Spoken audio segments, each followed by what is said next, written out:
Hello everyone, Cool family, like the video and subscribe to the channel to know everything about Barça. In this video, we have 3 pieces of news about our beloved club. Let's move on to the first one. Barça continues to take firm steps in the sports restructuring led by Ansu Fati in this new project based on immediate performance and real potential. The club has made bold decisions aimed at strengthening a competitive, dynamic team adapted to the challenges of modern football. In this strategic plan, one of the most relevant decisions of this summer market is the departure of Ansu Fati. The 23-year-old forward, who was once a symbol of hope after tumultuous times, is heading to Monaco on loan. This operation, far from being bad news, represents a relief for the club and a golden opportunity for the player. For years, Ansu was considered the great jewel of LAMINE, an heir to the club's heaviest jersey, destined to lead the future attack. But the passage of time, injuries, lack of continuity, and the enormous unmet expectations have transformed his present into a shadow of what his past promised. Today, he is not performing at the level the team needs and does not occupy a significant role in the system that Flick wants to impose. In this context, his departure becomes not only logical but also beneficial for both parties.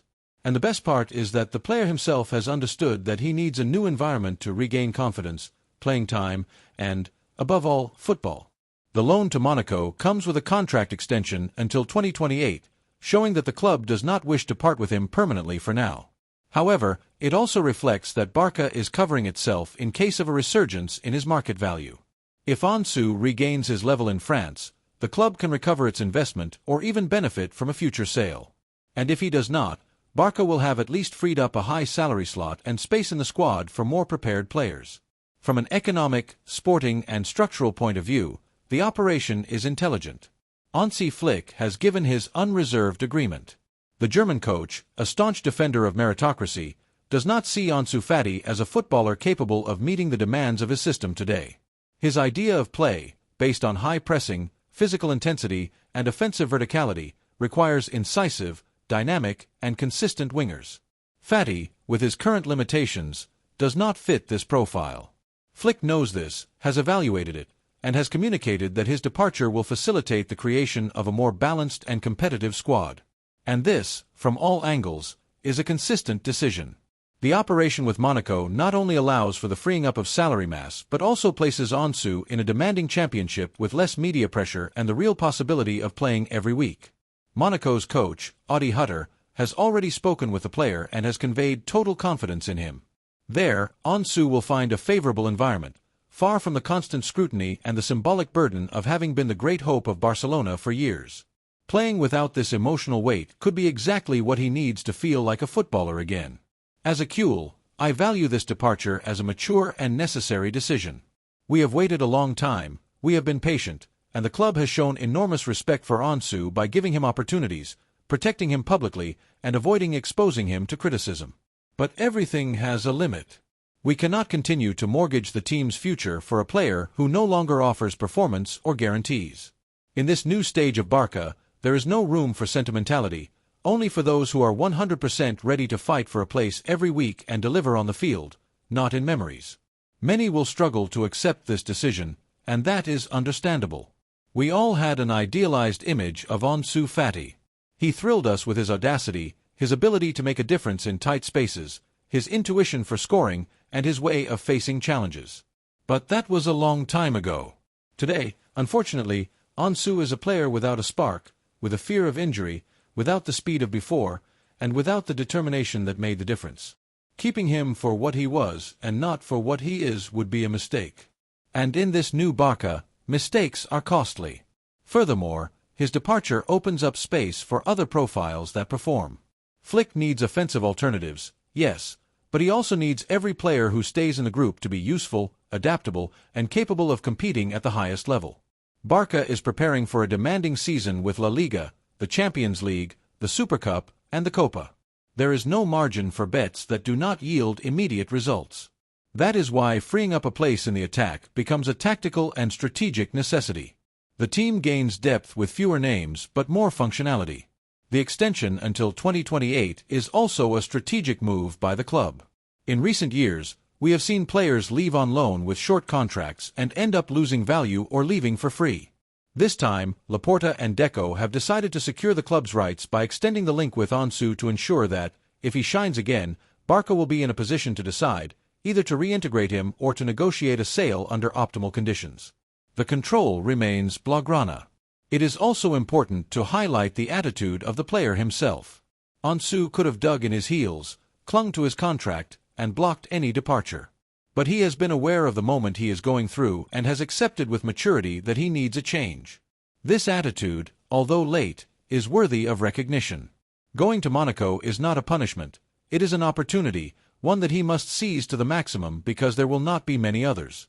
Now, Kules, I ask you directly, what do you think of this departure? Do you think, like me, that it is the best decision for the player and for the club? Or do you think we should have given him another chance? Do you see the idea of loaning him but extending his contract favorably? Do you think he can still have a future at Barça?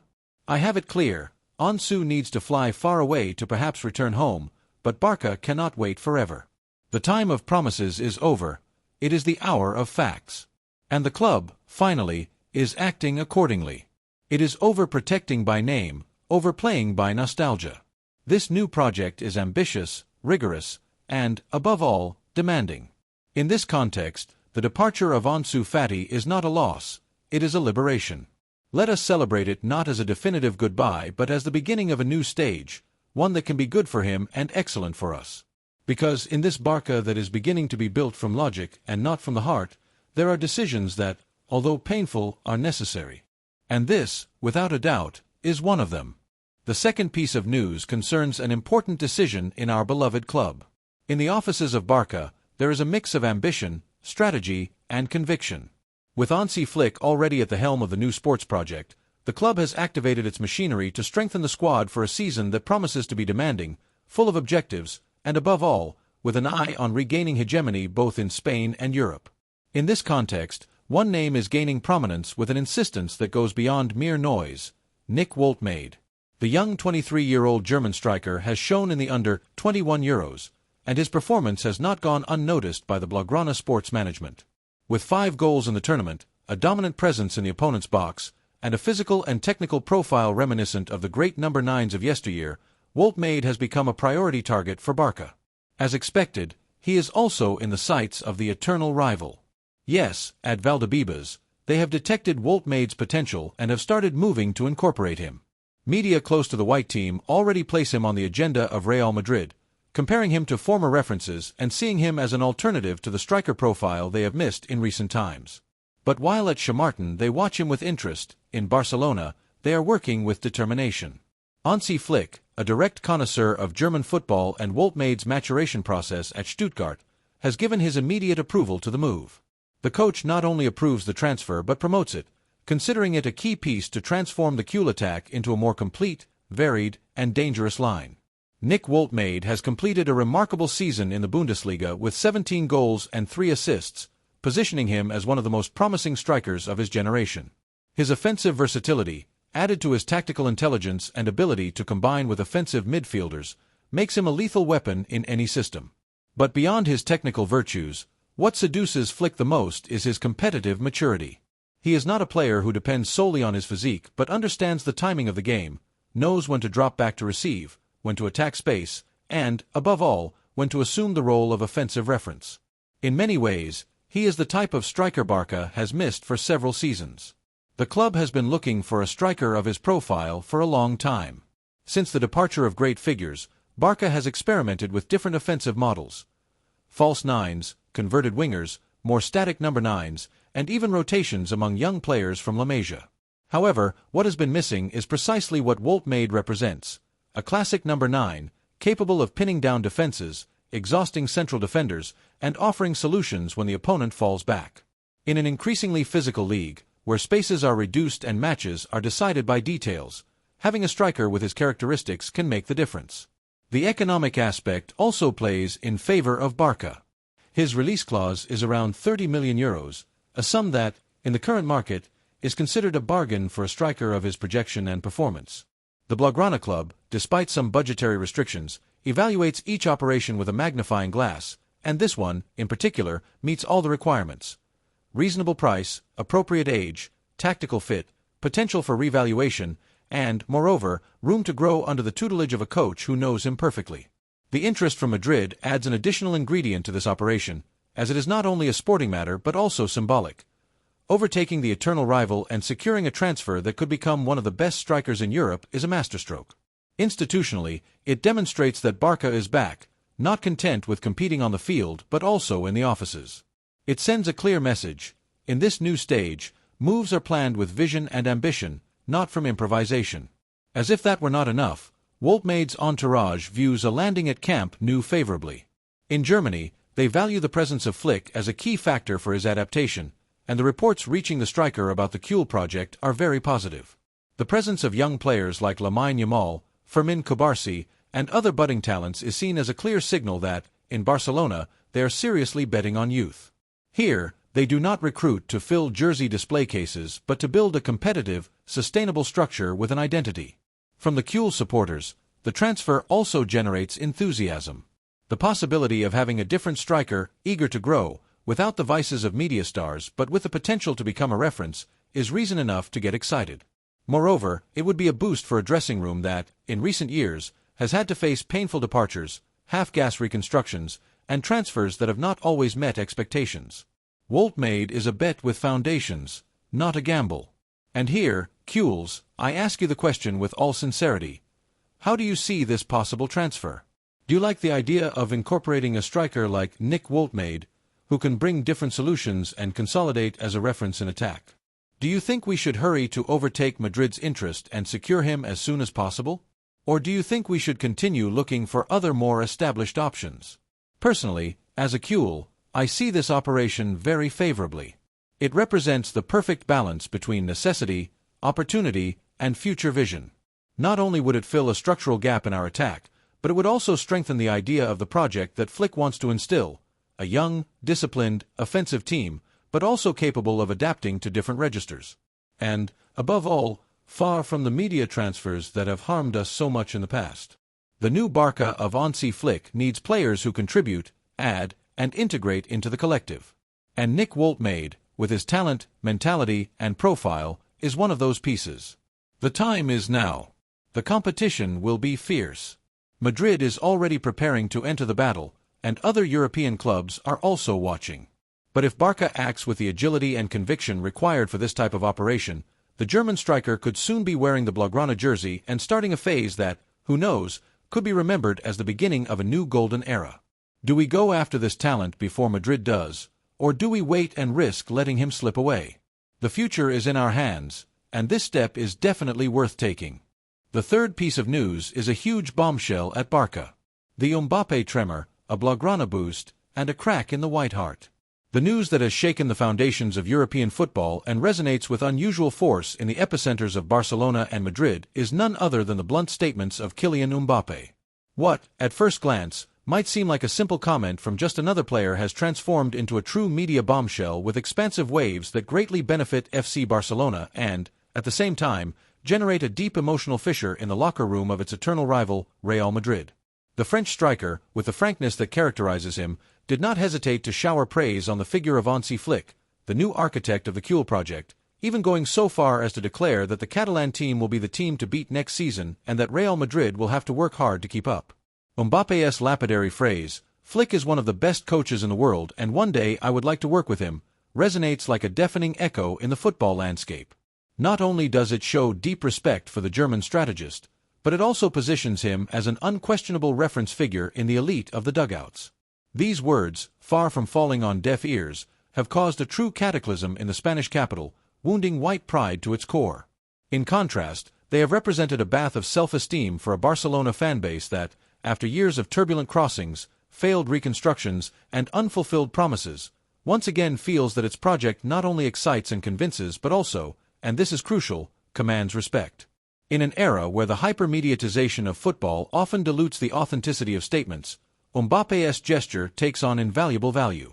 No one forced him to speak, no one prompted him to set his sights on the Blaugrana bench. Yet he did. He did it because, in Hansi Flick, the French star recognizes a transformative figure, a strategist capable of breathing new life into an idea of play that many considered extinct. Flick has managed, in record time, to imprint on Barca an attractive, aggressive, vertical, and, above all, dominant style of play. In just a few weeks, he has generated a paradigm shift that is already beginning to bear fruit, not only on the field but also in the overall perception of the Blaugrana project. Since his arrival in the Catalan city, Flick has bet on a non-negotiable football philosophy, an asphyxiating high press, possession with a defined purpose, offensive width to disarm defenses, and, perhaps most importantly, a winning mentality that evokes the best and most glorious times of the club. It is no coincidence that this style has seduced a player of Mbappe's stature, a footballer who thrives on vertigo, constant imbalance, intelligent management of spaces, and an environment that prioritizes and fosters offensive freedom. The Frenchman, with his words, not only sees himself reflected in this proposition but also sends a clear message to the world. This is the model to follow, this is the team setting the tone. As expected, these statements have triggered a true cataclysm in Madrid, in the bowels of Valdebebas, where everything that emanates from the Blaugrana color generally generates an adverse reaction. Mbappe's words have been interpreted as a direct affront. The discomfort is not limited to the simple praise of Flick, but extends to the fact that a player called to lead the White Hope to dominate Europe not only recognizes the greatness of the eternal rival, but also openly positions himself as an admirer of its coach. In the merengue locker room, where the atmosphere was already perceived as heated due to Carlo Ancelotti's tactical demands and the multiple internal debates that have been brewing, this type of manifestation has only fueled existing tensions. It is even whispered that growing discontent reigns among some of the team's heavyweights, who perceive in Mbappe's attitude a blatant lack of commitment to the Madridista project. And it is not without reason. In an institution where the badge takes precedence over any individuality, that one of its key figures openly declares his desire to work with the coach of the maximum rival has been perceived as a serious offense. Carlo Ancelotti himself, who is still in the full process of implementing his football philosophy, has chosen to avoid referring directly to the subject. Nevertheless, in his most intimate circle, it is recognized that the Frenchman's statements were untimely and, without a doubt, destabilizing. Meanwhile, in Barcelona, the atmosphere is one of pure euphoria. And it is not without reason. That one of the best footballers on the planet, undoubtedly a figure who transcends borders, publicly recognizes the value of the new coach not only legitimizes the club's risky bet, but also propels the morale of a fan base that yearned for such gestures. It is no longer about resounding transfers or empty promises that rarely materialize. It is about something much deeper: respect, authority, and the recovery of that aura of a model club, an institution with a solid, coherent, and, above all, credible plan. Mbappé, with his words, has ignited a spark that, in Barcelona, has transformed into an unquenchable bonfire of enthusiasm. And it is not an exaggeration. Because in modern football, where narrative and public perception are almost as important as the final result on the field, having the narrative on your side is an invaluable triumph. But today, with Hansi Flick at the helm of the ship and the explicit admiration of figures like Kylian Mbappé, the feeling is that something great is germinating. It is no longer a fleeting illusion that vanishes at the first setback. Now, I ask you the question, dear Kules and all football lovers, what do you think of these statements? Do you feel that this is the dawn of a new era for Barca? Do you think that Hansi Flick has achieved in a few weeks what other coaches could not do in years of effort and dedication? Personally, I am firmly convinced that he has. Because in football, you not only win with goals or trophies, but also with respect, prestige, and admiration. And today, Barca has all of that. The upcoming season will undoubtedly be long and demanding. There will be obstacles to overcome and tough moments to face. But this time, we start from an unshakable position of strength, with a coach who inspires confidence, a squad that shows commitment to the core, and now with the public recognition of a player who embodies the present and future of world football. If Kylian Mbappé sees in Hansi Flick a leader, if he praises Barca as the team to beat, then we are undoubtedly doing something very right, aren't we? Do you think so? Leave us your comments.